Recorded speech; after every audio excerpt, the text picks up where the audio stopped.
Hey everyone, I'm Matt. I'm one part of the MPG crew, and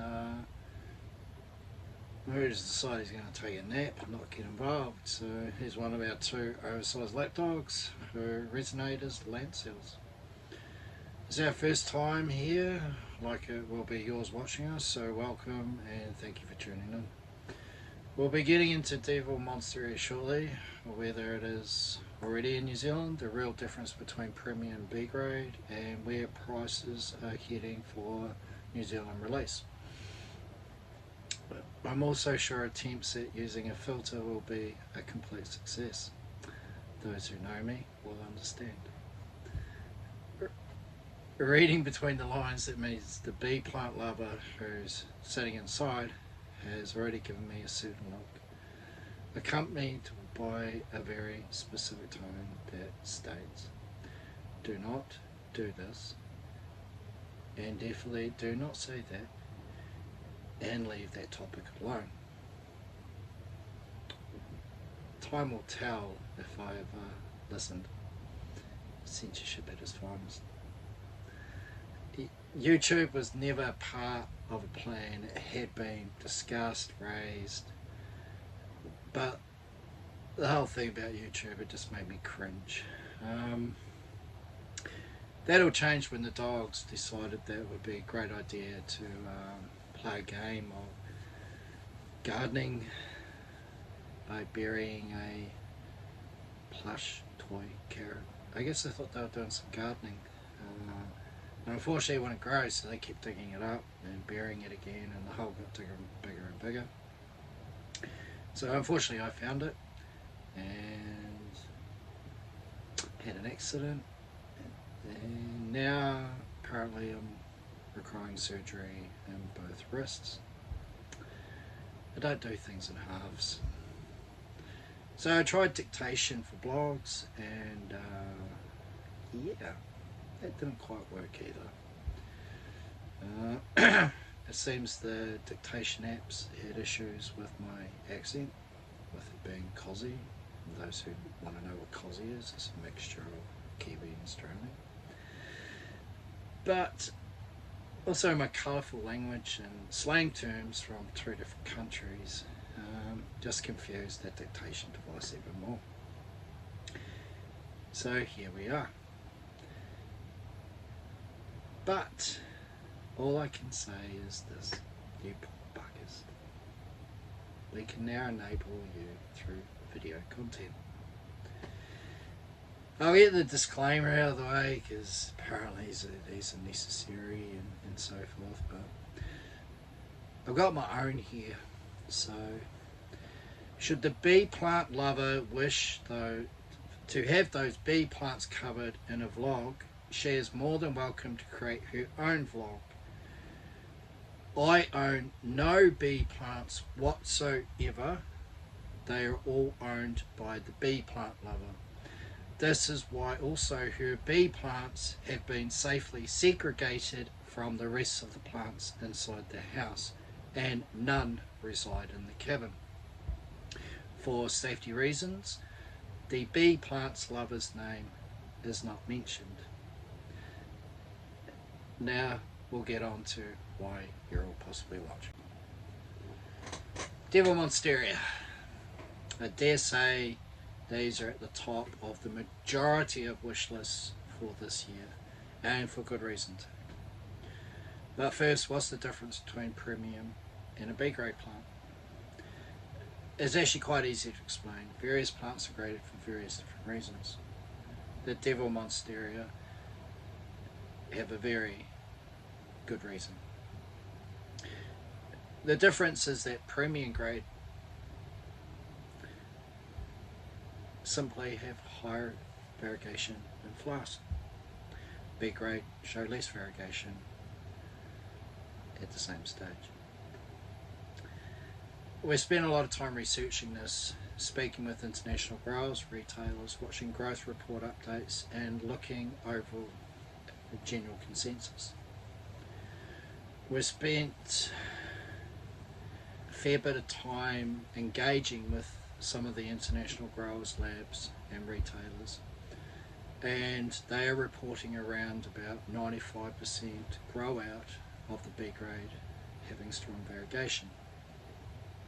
The claims that the variegation comes through as each new leaf forms appear to be true and backed with a lot of evidence established over quite a period of time now. So don't assume B grade equals poor quality in the case of Devil Monsters, because it often doesn't. It is merely used in some cases for grading the quality while the plant is still in vitro. For those who want to know what in vitro means, it means in a vessel, in flask, in a bag. How to tell the difference? The best place to start is with the oldest growth on the plant. If it is predominantly green, then it is likely to be a B grade. If the oldest growth has very strong variegation, then it is very likely to be premium grade.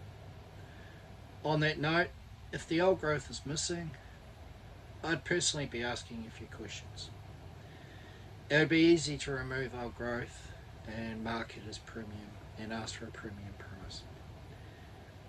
If you see this, ask.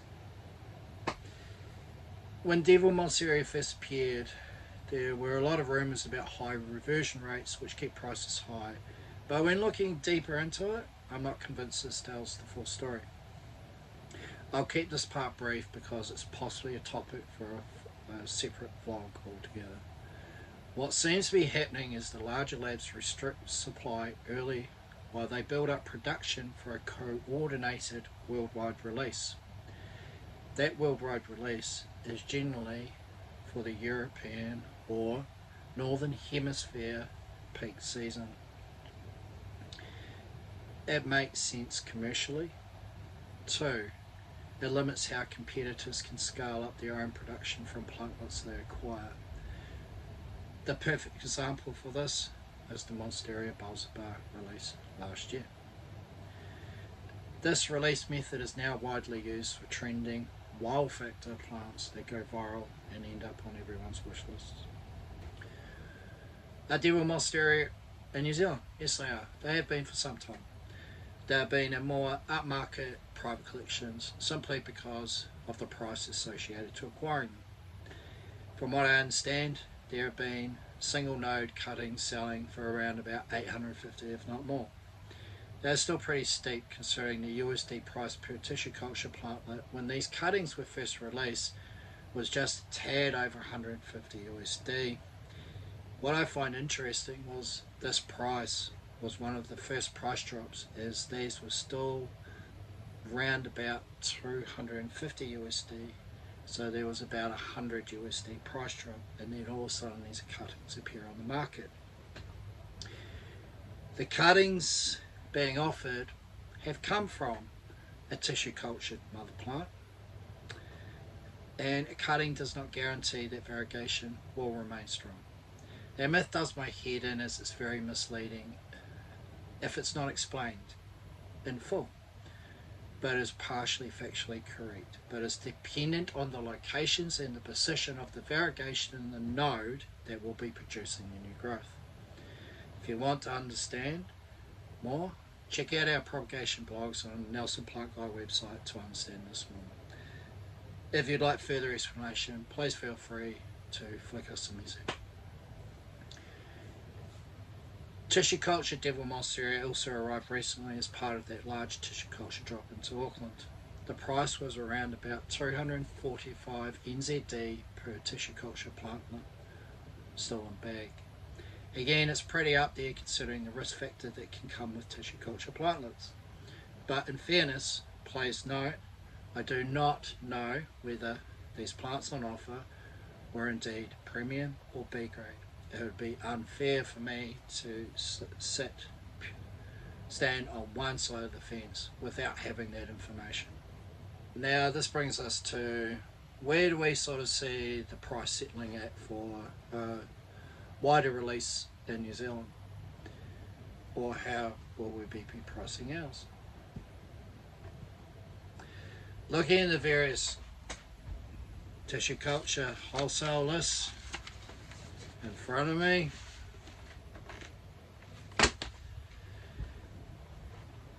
I suggest that a fully acclimatized premium grade plant could retail from around, give or take, 250. B grade plants may sit closer to 100 to 150. These workings are based on typical retail markups, margins, and associated costs with importing. We don't always follow the normal approach with pricing, and if you know us, that won't surprise you. Now, you must be wondering, do we have them? Patience is a virtue. What fun would there be without a trail of Easter eggs and spoilers along the way? If you've already been dropped, more are still being dropped, and you're probably unaware that they are. All jokes aside, we've deliberately been watching the market for some time.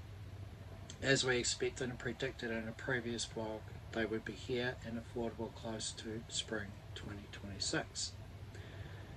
It's pretty close to spring 2026, isn't it?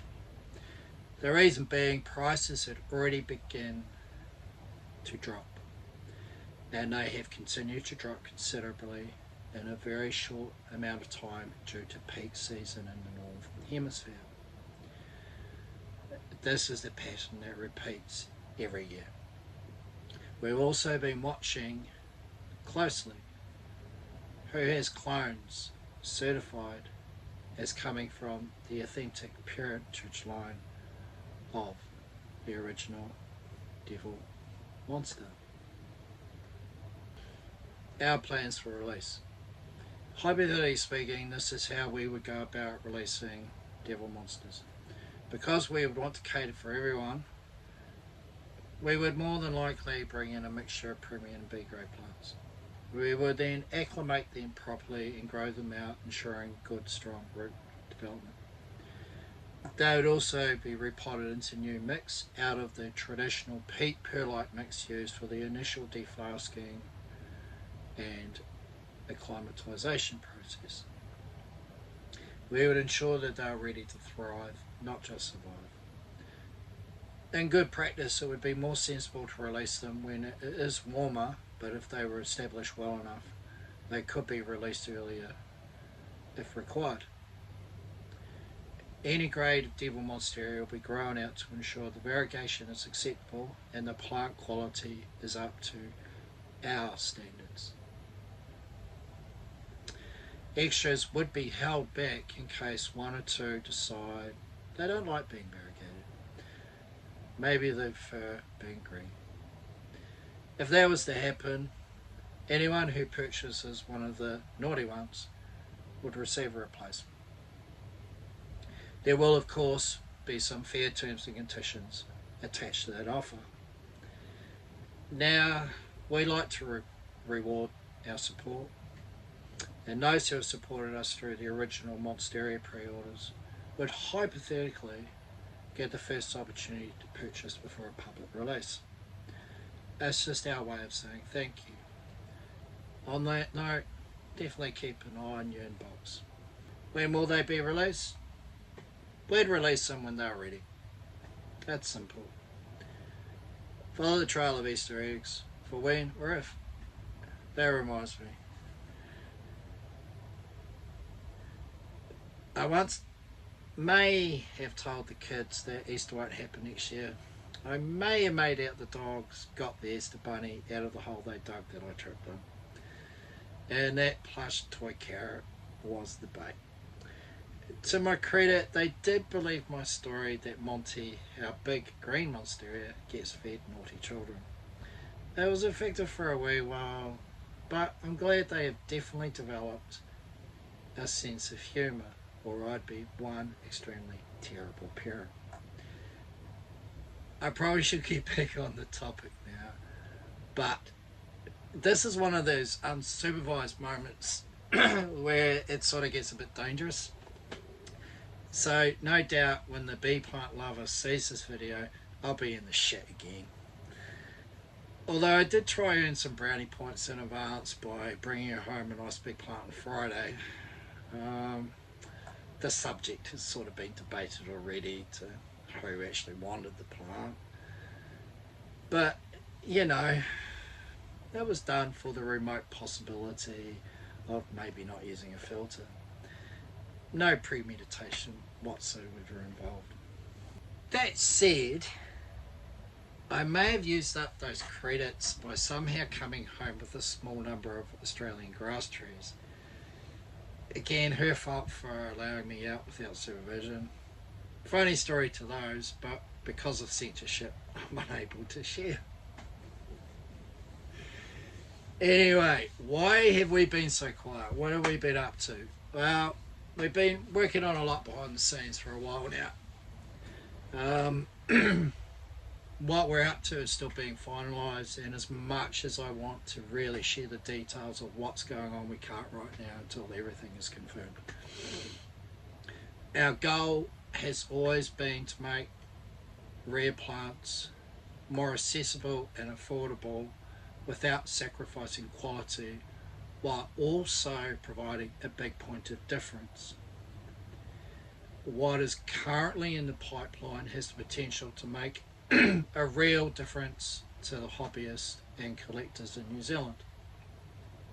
What we can reveal is that we will be releasing Monstera jungle mints, also known as Thai mint or green mint. Its exact origin is unknown, but the earliest known discovery was by a respected Florida grower, Barry Schwartz, around 30 years ago. The price will be very budget friendly and not overinflated, because they are not as scarce as what we are led to believe. So again, patience is a virtue. So more news is in-person public events. To be fair, we haven't been doing the amount that we would actually prefer to be doing, but I'll try to keep this pretty short. We want to do more public events, but we simply haven't been able to because of supply and demand. We have not been able to maintain enough supply to meet demand, meaning we haven't had stock to do the in-person events. It's a good problem to have, but part of MPG is being part of the community. So we've put plans in place to ensure that we can continue doing what we enjoy the most, and that's getting out with people and that face-to-face interaction, the real stuff, not this online transactional crap at times. You know, real, raw, and that's how we want it. So at this stage, I confirm we will be in Christchurch twice before the end of the year. We will also be holding another open day at MPG headquarters in spring, where we will be opening up the cabin to share our collection so people can come take a good look around up close and personal. We are wanting to do pop-up events in Nelson and Blenheim, and we also have loose plans for Wellington and Auckland this season. As for when, sort of depends on where things will fall into place. They are our goals. That is what we want to do this season. So I'm going to wrap things up, and that's probably enough from me for our first vlog. I've probably dug myself a big enough hole until next time. But hey, thank you for watching, and more importantly, thank you for all the support you've all shown MPG. For us, people, community will always come before plant sales or anything else. We've plenty happening behind the scenes, a lot more content planned, and a trail of Easter eggs now we need to keep dropping. If you enjoyed the video, I have to do this. Subscribe to the channel and let us know in the comments what you'd like to cover next. Or simply just flick us a friggin' message. I prefer the one-on-one stuff. So just remember, there are no discussions with me about bee plants, and they remain strictly off limits unless the bee plant lover engages with the community and does your own vlog. And again, thanks for being part of the MPG community. Remember, patience is a virtue, especially when devil monsters are involved. And final word, plants bring joy. But let's keep collecting and keep the overall hobby fun. We'll see you in the next one. Until there, cheers.